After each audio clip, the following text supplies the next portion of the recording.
Hello, hi, my name is Dr. Karen Perez, and today we will be discussing atrophic vaginitis. So, what is atrophic vaginitis? This is when the vaginal wall becomes very thin and fragile.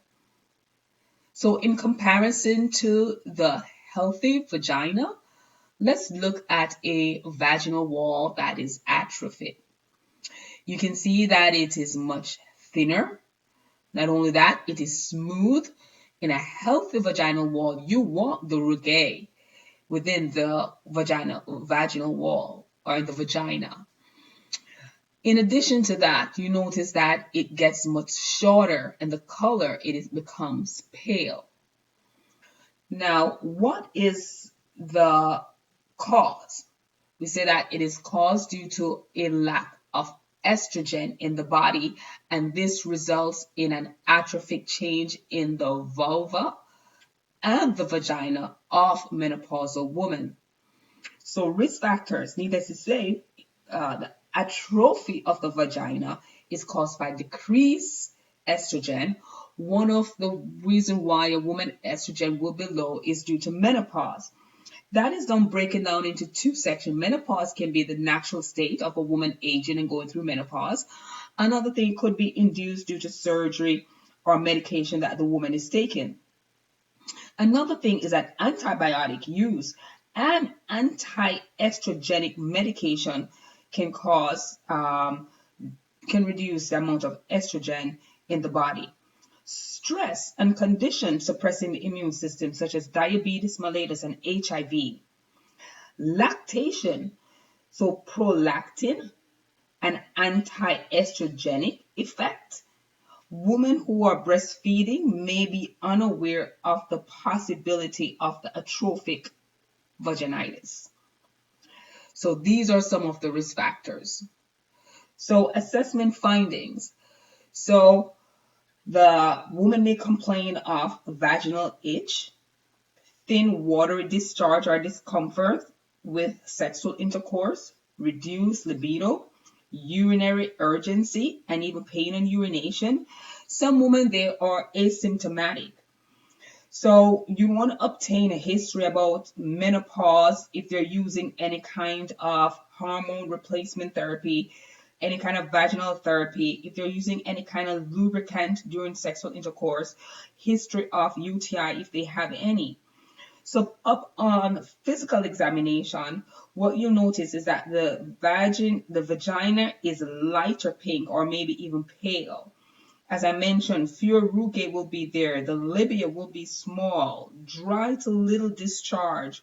Overall, decreased vaginal moist will be noted.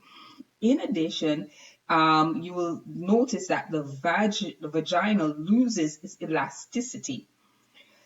There will be an elevated pH greater than 5.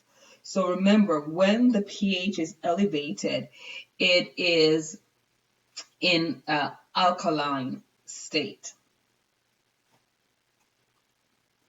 So diagnostic tests, a pap smear should be done, wet prep, maturational index. And what this does, it looks at the cells in the vagina.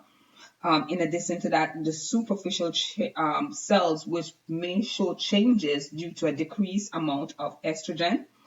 White blood cell, they will see an abnormal number of white blood cells. This will be greater than 10 per high power field on a wet prep. They will do a urinalysis because remember one of the side effects, they may have pain, frequent urination and pain during urination. So they'll do a urinalysis to rule out is this UTI. So the treatment plan. For non-pharmacological, the woman should be advised to use a water-based lubricant and moisturizer when having sexual intercourse because of the pain that can occur. For pharmacological treatment, estrogen replacement therapy, unless otherwise indicated, they can give a transvaginal administration of estrogen via an intravaginal cream. They can also give a vaginal tablet, which is called Vagifem, 250 mics, can be given. In addition to that, if the woman have a pap smear, because we said one of the diagnostic tests that can be used is pap smear. If the pap smear is mildly abnormal due to the atrophic changes, consider temporary use of topical estrogen during that time, and then repeat the pap smear, because you want to find out, is this a really abnormal pap smear, as in something going on, vaginal cancer, or is it abnormal because of the atrophy? Estrogen is one of the most effective treatment for moderate to severe vaginal atrophy. Low dose topical estrogen therapy is preferred because of the low systemic absorption. So again, thank you so much for watching this video. Keep in mind that the information presented in this video came from Meryl Leak, Gerontology Nurse Practitioner Review Book from Fitzgerald, and also from the Primary Care, The Art and Science of Advanced Practice, written by Dunn and others. In addition to that, a book from the ANCC called the Family Nurse Practitioner Review Book, Volume 2, from the 5th edition. Thank you so much, and I hope you found this video helpful.